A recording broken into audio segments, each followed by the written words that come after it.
Health watch.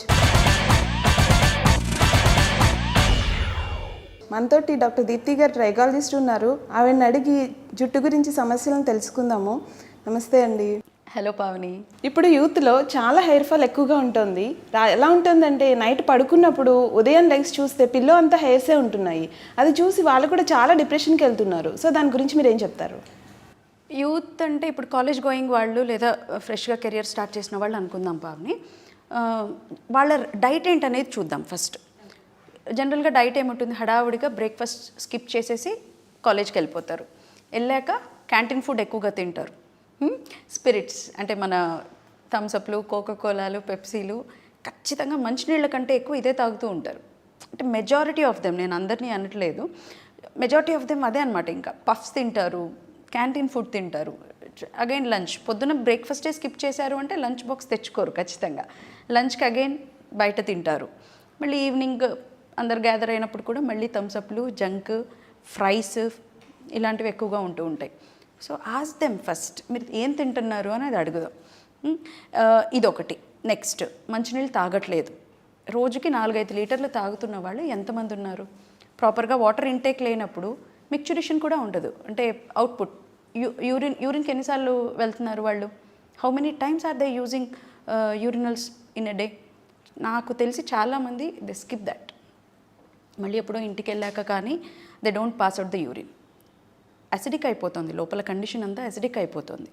పొద్దున్నుంచి తిన్న తిండి లేదా స్కిప్ చేసిన తిండి ఇదొకటి.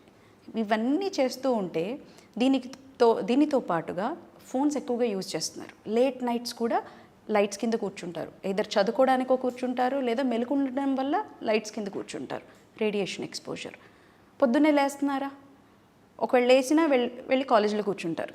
సన్లైట్, లేత కిరణాల ఎక్స్పోజర్ ఎక్కడైనా ఉందా? లేదు. ఇన్ని రీజన్స్ పెట్టుకొని హెయిర్ లాస్ అవుతుంది అంటే హెయిర్ లాస్ అవ్వక ఇంకేం జరుగుతుంది? ఇంతేనా? దీని నుంచి thyroid, PCOD, vitamin D deficiencies ఇవన్నీ వస్తున్నాయి. ఇవే రీజన్స్. యూత్లో హెయిర్ లాస్ ఎందుకు ఉందంటే ఇవే రీజన్స్. చక్కగా 3-4 పూటలు తిండి తిని, చక్కగా నీళ్లు శుభ్రంగా ఎక్కువ నీళ్ళు తీసుకొని, వ్యాయామము, లైఫ్ స్టైల్ చేంజెస్ అని చెప్తూ ఉంటాను. ఇదే. రోజు ఎంతమంది వ్యాయామం చేస్తున్నారు? వర్కౌట్స్కి ఎంతమంది వెళ్తున్నారు? వాకింగ్కి ఎంతమంది వెళ్తారు రోజులో? రిటైర్డ్ పీపుల్ తప్ప వాకింగ్, జాగింగ్లో పెద్దగా ఎవరు కనిపించరు, రైట్? సో ఇవన్నీ కూడా మనం చేస్తున్న తప్పిదాలు. యూత్ చేస్తున్న తప్పిదాలన్నీ కూడా వాళ్ళకి నెక్స్ట్ అమ్మాయిలకైతే అబార్షన్స్ అవ్వడము, థైరాయిడ్, పీసీఓడి ప్రాబ్లమ్స్ ఫేస్ చేయడము, ఇవన్నీ కూడా వీటి పర్యవసనాలే. ముందు ఇవి కరెక్ట్గా చేసుకోవాలి. పొద్దునే లేవడము, సన్లైట్కి ఎక్స్పోజ్ అవ్వడము, మంచి డైట్, వైటమిన్స్, ప్రోటీన్స్ తగినంత తీసుకోవడము, నీళ్ళు ఎక్కువ తీసుకోవడము, ఇవన్నీ చేస్తే మీరన్న ఈ ప్రాబ్లమ్స్ ఎక్కువగా ఉండవు. ఇప్పుడు మీరు అన్న అన్ని యూత్కి నచ్చని విషయాలే చెప్పారు. నచ్చని విషయాలే, కాకపోతే అడాప్ట్ చేసుకుంటే చాలా మంచిది అంటారు. స్కిన్, హెయిర్, బ్లడ్, నెయిల్స్ ఇవన్నీ కూడా హెల్తీగా ఉండడానికి ఇప్పుడు ఇవన్నీ సరి చేసుకుంటే సరిపోతుంది. చాలా మంచిది. అలాగే డాక్టర్, కొన్ని డైట్స్ వల్ల హెయిర్ ఎక్కువ ఫాల్ అవుతుంది అంటున్నారు. అది ఎంతవరకు నిజం? ఖచ్చితంగా. ఇప్పుడు ఎక్స్ట్రీమ్గా డైట్ చేస్తూ ఉంటారు. మన రొటీన్ ఏంటి? రెగ్యులర్గా అన్నం, కూర. మన నేటివిటీకి దగ్గరగా మనం అన్నం, కూర, చపాతీలు, మజ్జిగ ఇవి రెగ్యులర్గా రోజు తీసుకునేవి. దీనికి భిన్నంగా సడన్గా మనది కాని డైట్ ఏదో మనం అక్వైర్ చేసుకుంటాం. కీటో డైట్, ఎక్సెస్ ప్రోటీన్స్ అనమాట, ఇంకా వేరే ఏం తీసుకోరు. ఇంకో డైట్ ఏదో చెప్తున్నారు, కొబ్బరి నూనె తాగేసేయడం అంతే. వెయిట్ లాస్కి రోజు కొబ్బరి నూనె తాగండి, ఇంకేం తినద్దు, ఇదొకటి. ఇంకొన్ని మంచి డైట్స్ కూడా ఉన్నాయి. బట్ సడన్గా మన రొటీన్కి భిన్నంగా మనం ఏదైతే చేస్తామో సడన్గా సిస్టమ్ అనేది షాక్ అవుతుంది పావని. ఫస్ట్ రెస్పాండ్ అయ్యేది hair. It will shut down. ఇంకేం యాక్టివిటీ అనేది చూపించదు. హెయిర్ గ్రోత్ కనిపించదు. కొన్నాళ్ళు సీజ్ అయిపోతాయి ఫాలికల్స్ అన్నీ. ఫస్ట్ షట్ డౌన్ అయ్యేది హెయిర్. తర్వాత స్కిన్ మీద రింకిల్స్ ఇలాంటివన్నీ కనిపించడం స్టార్ట్ అవుతుంది. అప్పుడు కానీ ఈ ఫ్యాట్ తగ్గడం కానీ వేరేవేవైనా కానీ మంచి ఏదైతే ఉందో తర్వాత జరుగుతుంది.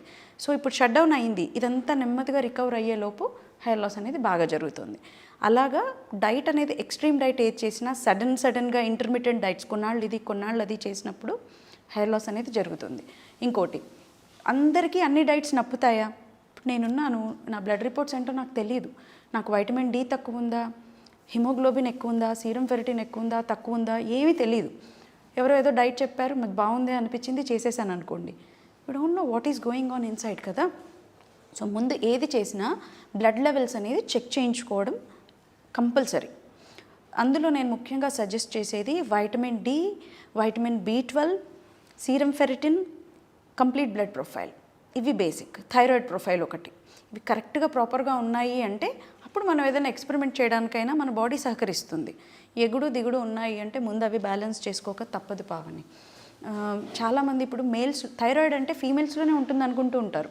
లేదు, చాలామంది మేల్స్లో పర్ఫెక్ట్గా ఫిట్గా కనిపించే మేల్స్లో కూడా thyroid stimulating hormone TSH levels అంటారు. ఇవి చాలా అవకతవకలుగా ఉంటున్నాయి. So we don't know until we go to the lab and check our blood profile కదా. సో ముందు ఈ బ్లడ్ ప్రొఫైల్ అనేది ప్రాపర్గా ఉందా లేదా చూశాక డైట్ చేద్దాం. అన్ని డైట్స్ మంచివి కాదు, మంచివి అని నేను చెప్పను. మనకు తగిందేదో you have to meet a physician first. నేను ఈ డైట్ చేద్దాం అనుకుంటున్నాను, నా బ్లడ్ ప్రొఫైల్ ఇలా ఉంది, ఏది చేయొచ్చు ఏది చేయకూడదు. ఓకే, మన బ్లడ్ ప్రొఫైల్ని బట్టి మనం డైట్ చేయొచ్చు అంటారు. అవును, ముఖ్యంగా వైటమిన్ డి డెఫిషియన్సీస్ ఈ మధ్య బాగా ఉంటున్నాయి. సో మెయిన్ కాజ్ తెలుసుకోకుండా మనం అన్ని రకాల ట్రీట్మెంట్స్ కానివ్వండి, డైట్లు కానీ చేయకూడదు. కాజ్ని ముందు రూట్ కాజ్ ఏంటో అది క్యూర్ చేసుకోవాలి. వైటమిన్ డి డెఫిషియన్సీ ఉందా, దానికి తగ్గ సప్లిమెంట్స్ వాడి ఆ డెఫిషియన్సీని ముందు పూర్తి చేసుకునేసి ఆ తర్వాత మనం ట్రీట్మెంట్కి కానివ్వండి ఇలాంటి డైట్స్ కానీ ఫాలో అవ్వాలన్నమాట. ఇప్పుడు ఒక డైట్ తీసుకుంటున్నప్పుడు నేను ఇంకో కీటో డైట్కి మారాలి అనుకున్నప్పుడు అప్పుడు అగైన్ మళ్ళీ బ్లడ్ ప్రొఫైల్ తీసుకోవాలంటారు? వెంటనే చేంజ్ అనేది చేయకూడదు. ఏదైనా ట్రీట్మెంట్ కానీ డైట్ కానీ చేసినప్పుడు తగినంత వ్యవధి, స్పేస్ అనేది ఇవ్వాలి. చేసేసాము, దాని పనితనం ఏదో చూపించడానికి మనం కొంచెం స్పేస్ ఇస్తే కదా, గబగబా ఇది అది మార్చేయకూడదు. ఒక షాంపూ యూజ్ చేసినా, డైట్ యూజ్ చేసినా, ఏదైనా సరే వెంటనే క్విక్గా చేంజ్ అనేది చేయకూడదు. Let us give some space. అది ఏం చేస్తుంది, మనం తీసుకున్నాం ఈ డైట్ యొక్క ప్రభావం తెలుసుకోవడానికి మనకు 3 నుంచి 4 వారాలు లేదా నెలలు పడుతుంది. అంత స్పేస్ అనేది ఇచ్చి దాని రిజల్ట్ ఏంటో మనం చూశాక అప్పుడు ఇంకో దానికి షిఫ్ట్ అవ్వాలి with blood profile. Complete blood profile అనేది చేయించుకున్నాకే మళ్ళీ నెక్స్ట్ ఏదైనా చేయాలన్నమాట. అలాగే డాక్టర్ గారు, కొన్ని డైట్ మోడిఫికేషన్ ద్వారా కొన్ని సైడ్ ఎఫెక్ట్స్ వస్తాయి అంటున్నారు. ఫర్ ఎగ్జాంపుల్ పాలకూర, టమాటో ఈ కాంబినేషన్లో తిన్నా అంటే మనకి కిడ్నీలో స్టోన్స్ వస్తాయి అని చెప్తున్నారు. అది ఎంతవరకు నిజం? ఇది పూర్తిగా గుడ్డిగా నమ్మడానికి లేదు పావని. పాలకూర టొమాటో కలిపితే కిడ్నీలో రాళ్ళు రావడం, లేదా లాస్ట్ టైం మనం మాట్లాడుకున్న పాలకూర పోషన్, కొత్తిమీర పాలకూర బాయిల్ చేసి తీసుకోమన్నది, పాలకూర అనగానే కిడ్నీ స్టోన్స్కి మ్యాచ్ చేసేస్తున్నారు. అది తప్పు. పాలకూర రాగా తినడం కంటే బాయిల్ చేసుకొని తిన్నప్పుడు, మామూలుగా పాలకూరలో ఆక్సలిక్ యాసిడ్ ఇవి ఉంటాయన్నమాట. రాగా తిన్నప్పుడు అవి మనకు చేటు చేస్తాయి. అదే మనం హీట్ చేసినప్పుడు ఏంటంటే ఆక్సలిక్ బాండ్స్ ఏవైతే ఉన్నాయో బ్రేక్ అయ్యి చక్కగా ఈ వైటమిన్ ఇంకా ఎక్కువగా అందుతుంది మనకి. ఫైబర్ని బ్రేక్ చేస్తుంది ఉడకబెట్టడం వల్ల. ఎవరికైతే కిడ్నీ ప్రాబ్లమ్స్ ఉన్నాయో వాళ్ళు తినకూడదు అంతే. పాలకూర తింటే కిడ్నీ ప్రాబ్లం రాదు. కిడ్నీ ప్రాబ్లం ఉన్న వాళ్ళకి ఆక్సలేట్స్ మంచివి కావు కనుక పాలకూర వద్దు అంటారు అంతే. అంతేకాని లాస్ట్ టైం మనం చెప్పిన డైటే కానీ మీరు పాలకూర టమాటా ఇవన్నీ కూడా మంచివే. ఏదైనా ఎక్కువ అయినప్పుడు మంచిది కాదు అంతే. తీసుకోవచ్చు కానీ కొంత పరిమితం వరకు తీసుకోవాలి అంటారు. అవును, అదొక డైట్ లాగా కొన్నాళ్ల పాటు చేయాలి. సంవత్సరంలో ఒక 2 సార్లు రిపీట్ చేసుకోవాలి తప్ప మనకి కిడ్నీ ప్రాబ్లమ్స్ ఉన్నప్పుడు పాలకూర టమాటా ఈ కాంబినేషన్ లేదా పాలకూర పోషన్ ఇలాంటివన్నీ అవాయిడ్ చేస్తే మంచిది. అంతేకాని పాలకూర తీసుకోవడం వల్ల కిడ్నీ ప్రాబ్లమ్స్ అనేవి రావు. డైట్ మోడిఫికేషన్స్ అంటారా, మనం ఇందాక మాట్లాడుకున్నట్టు మనకి ఏ డెఫిషియన్సీ ఉందో అది ముందు చెక్ చేసుకోవాలి.